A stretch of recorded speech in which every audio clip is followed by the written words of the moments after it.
Bismillahirrahmanirrahim. Assalamualaikum warahmatullahi wabarakatuh. Alhamdulillahirabbil alamin. Assalatu wassalamu ala sayyidina Muhammadin sayyidil mursalin wa ala alihi wa sahbihi ajmain. Asyhadu an la ilaha illallah wahdahu la syarikalah. Asyhadu anna sayyidina Muhammadan abduhu wa rasuluhu lan nabiyya ba'dah. Allahumma rabbi shrah li sadri wa yassir li amri wahlul 'uqdatam min lisani yafqahu qawli. Asadir lisani wahdi qalbi bihaqqi Sayyidina Muhammadin sallallahu alaihi wasallam. Rabbi zidna ilman warzuqna fahma. Subhanaka la ilma lana illa ma 'allamtana innaka antal alimul hakim. Wala haula wala quwwata illa billahil aliyyil azim. Wa qala ta'ala fi kitabil karim, a'udzu billahi minasyaitonir rajim. Bismillahirrahmanirrahim. Inna nahnu nazzalna dzikra wa inna lahu lahafizun. Shadaqallahul azim. Allahumma arhamna bil Qur'an.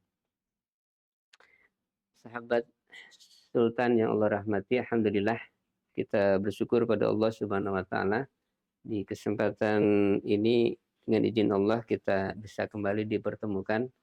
Mudah-mudahan kita semua dalam keadaan sehat walafiat, selalu mendapatkan bimbingan taufik hidayah dari Allah Subhanahu wa taala. Salawat serta salam mari senantiasa kita limpahkan pada junjungan kita Rasulullah Muhammad sallallahu alaihi wasallam, kepada para keluarganya, para sahabatnya dan umatnya hingga akhir zaman.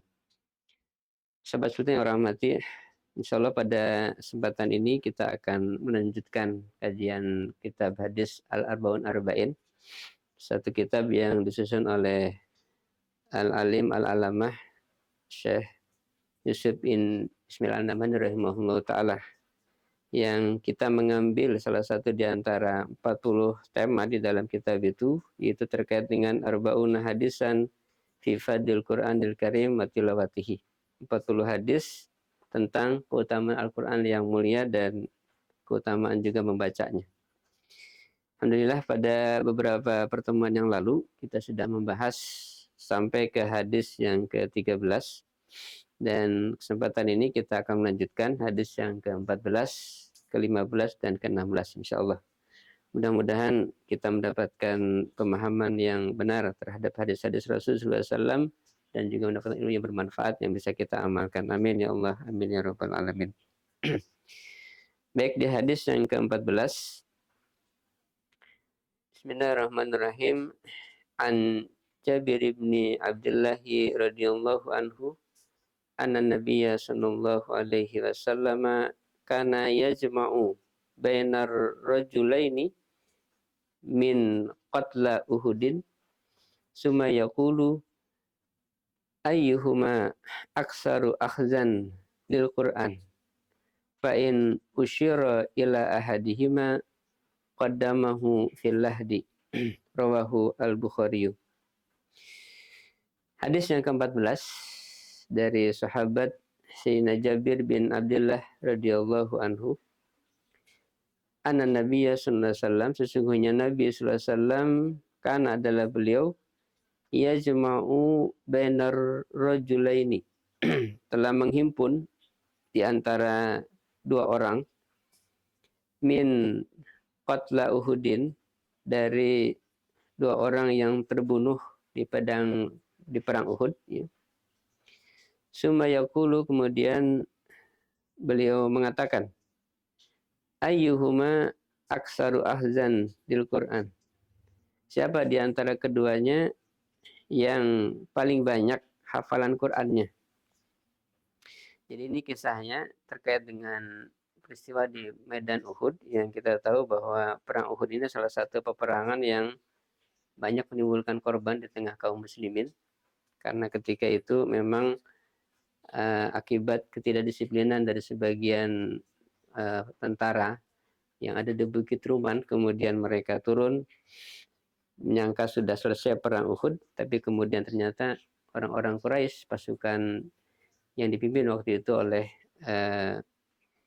seorang panglima terkenal, ya, yang kemudian bisa masuk Islam, dan kemudian menyerbu dari arah belakang bukit sehingga menimbulkan kepanikan dari kaum muslimin dan ketika itu menimbulkan banyak korban.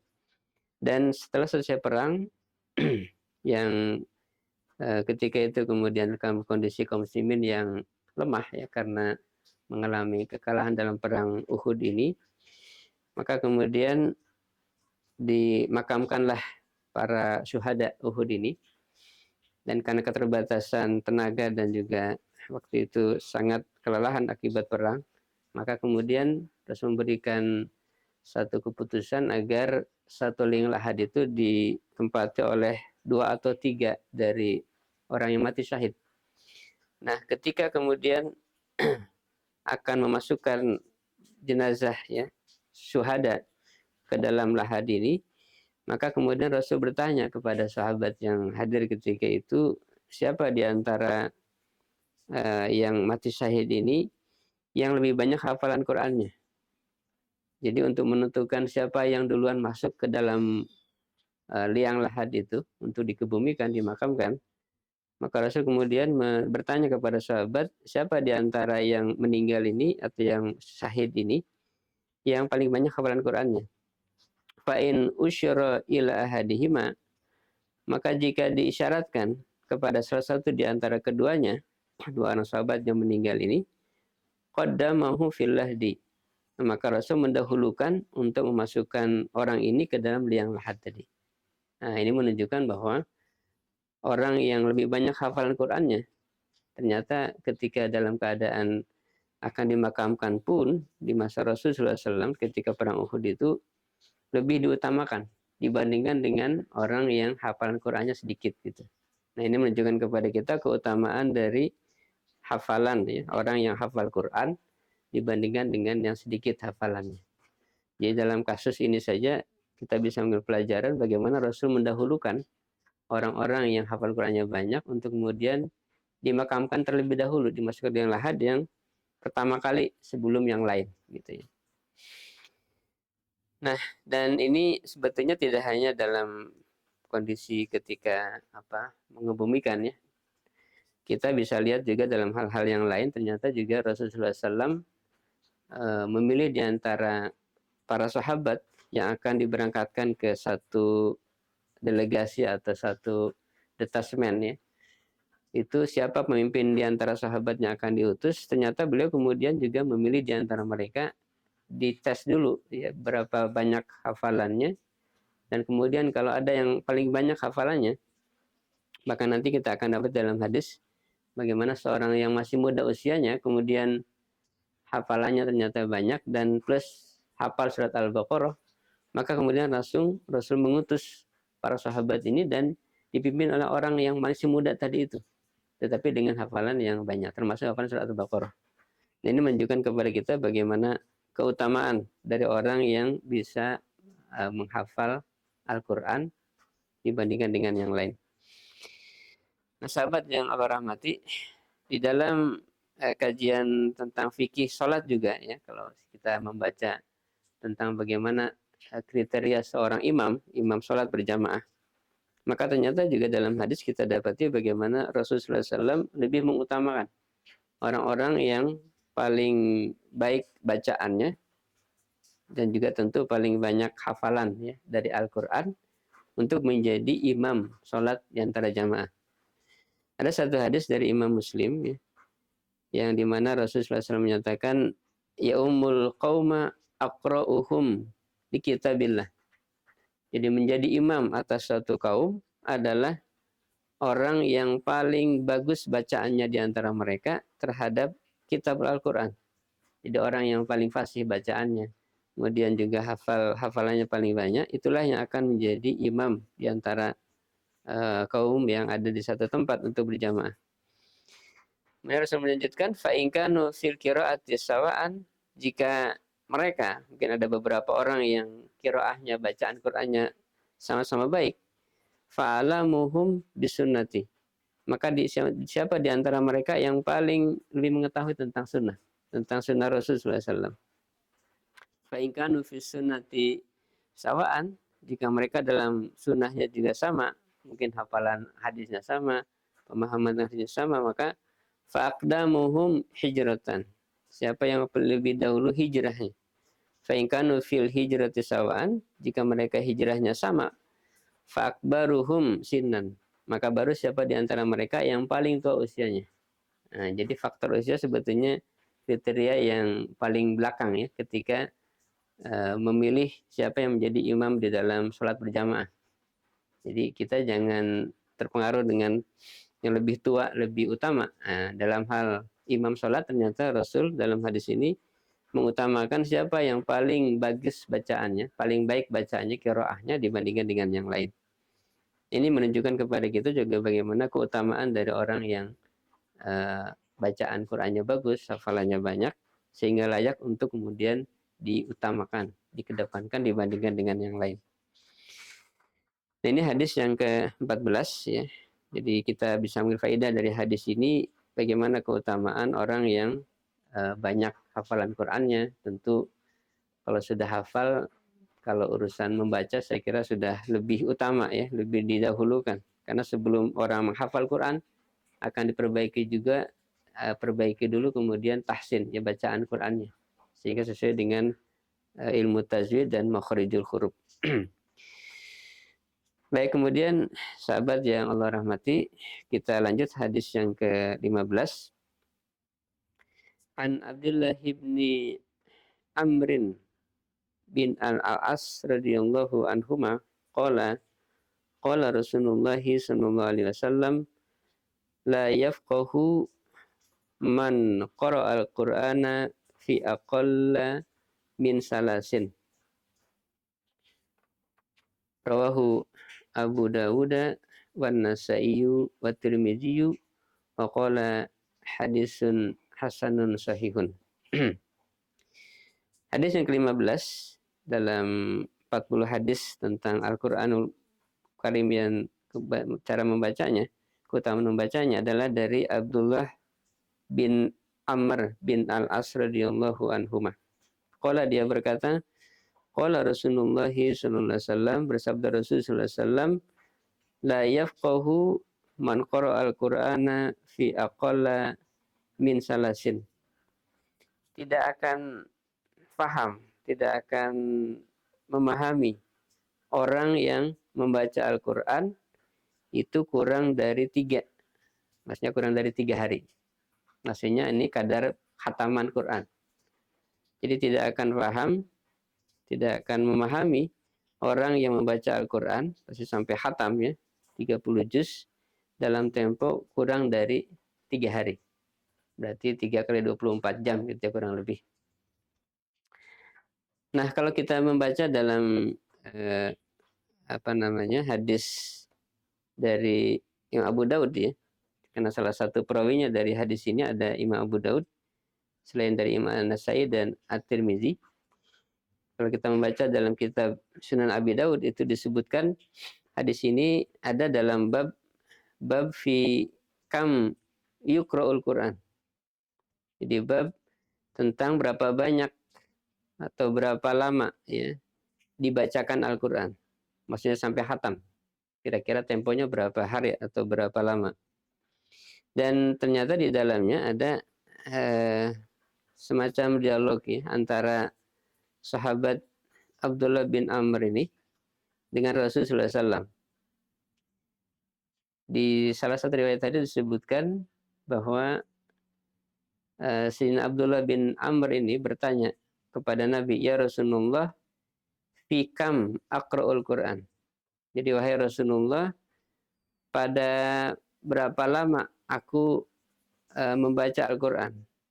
Maka qala menjawab Nabi, fi syahrin, pada 1 bulan. Maksudnya 1 bulan khatam begitu ya.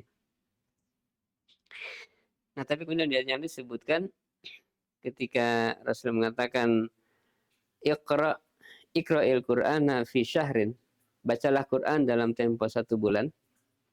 Berarti kalau 1 bulan kurang lebih 1 hari 1 juz ya. Karena 30 hari berarti kan 1 hari 1 juz. Maka berkata sahabat Abdullah bin Amr ini yang mengatakan, ini ajidu kuwatan. Sesungguhnya aku masih kuat ya Rasul. Bisa lebih cepat daripada 1 bulan.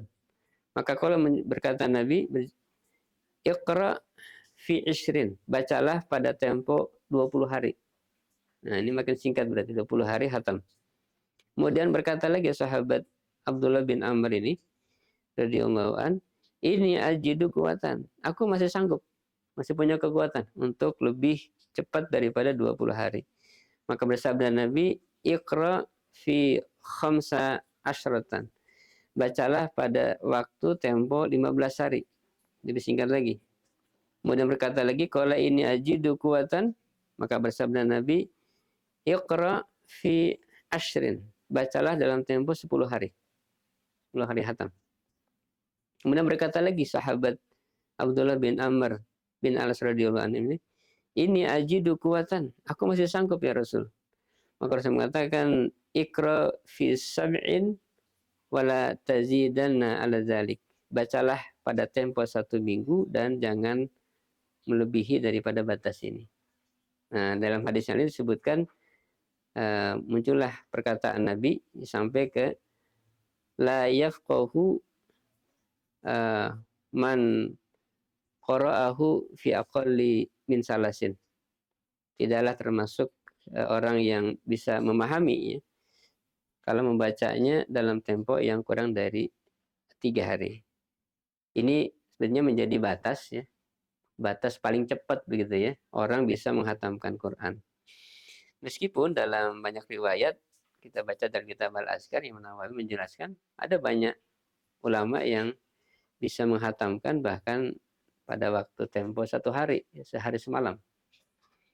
Bahkan kalau kita membaca riwayat Imam Asy-Syafi'i radhiyallahu an di bulan Ramadan, dia menghatamkan Quran di siang hari 1 kali, di malam hari 1 kali. Berarti sehari 2 kali hataman. 1 bulan berarti 60 kali hatam Al-Quran. Ini luar biasa ya, subhanallah. Ini tentu keistimewaan ya, keutamaan bagi orang-orang yang sampai ke tingkat ya derajat Allah berikan kemuliaan bisa membaca Quran dengan tempo yang cepat. Tapi bagi kita yang saya kira umum ya, tentu patokan dalam hadis ini menjadi sesuatu yang menjadi pegangan standar. Jadi kalaulah kita ingin menghatamkan Al-Quran dengan sangat cepat, maka janganlah kurang dari waktu 3 hari. Ya. Berarti kalau 3 hari, 1 hari berapa? Kurang lebih 10 juz ya. 10 kali 3 kan 30. Dan ini pun sebetulnya sesuatu yang sudah sangat banyak ya kalau kita membaca 1 hari 10 juz luar biasa. Tapi itulah kalau kita melihat dalam riwayat memang para sahabat juga para ulama soleh zaman dulu memang mereka sangat luar biasa semangat dalam membaca Al-Quran. Sehingga sampai kemudian berlomba untuk membacanya dengan kadar yang lebih cepat daripada yang 3 hari tadi itu. Nah, sahabat sekalian rahimakumullah, kalau kita membaca kitab Al-Azkar juga ada sebenarnya keterangan yang menjelaskan kadar ya, orang dikatakan tidak lalai dari bacaan Quran. Yaitu orang yang bisa membaca selama sehari semalam kurang lebih 50 ayat. Di man qara'a fi kulli yawmin wa lailatin khamsina ayatan lam yuktab minal ghafilin. Barang siapa yang membaca setiap hari sehari semalam 50 ayat, maka tidak dicatat sebagai orang-orang yang lalai dari Al-Quran.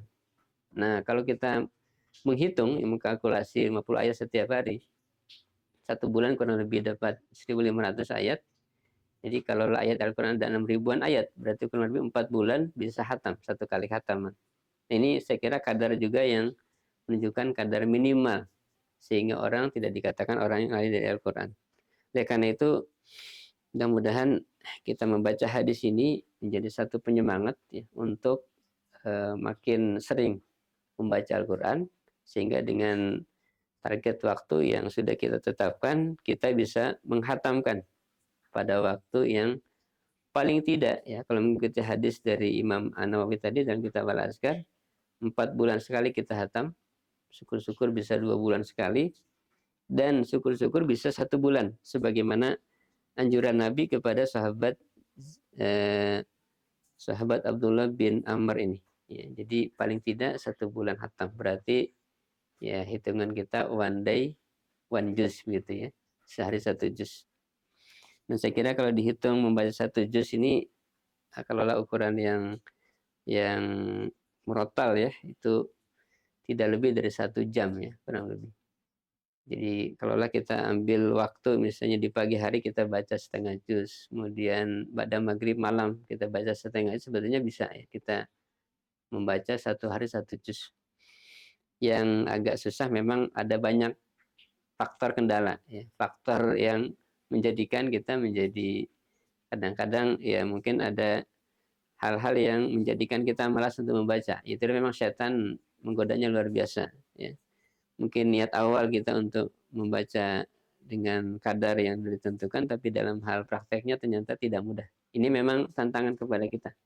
Oleh karena itu mudah-mudahan dengan kita membaca hadis ini menjadi penyemangat untuk makin banyak membaca Al-Quran. Amin ya Allah. Amin ya Rabbal alamin. Baik, kemudian hadis yang ketiga yang terakhir. An Ibni Umar radhiyallahu anhu. Anin Nabi sallallahu alaihi wasallam qala ta'ahadu hadzal Qur'ana wa waladhi nafsu Muhammadin biyadih lahuwa asyaddu tafallutan minal ibili fi uquliha rawahu al-Bukhari wa Muslimun. Hadis yang ketiga yang kita baca pada kesempatan ini atau hadis yang ke-16 ya di urutan ini dari Ibnu Umar, namanya Abdullah bin Umar radhiyallahu anhuma. Ani Nabi sallallahu alaihi wasallam, dari Nabi sallallahu alaihi wasallam yang bersabda Nabi, ta'ahadu hadzal Qur'an. Jagalah atau ikatlah ya Al-Qur'an ini. Fawaladhi nafsu Muhammadin biyadi, maka demi zat yang jiwa Muhammad ada di tangannya. Jadi Nabi bersumpah, lahuwa asyadu tafalutan minal ibili fi uquliha.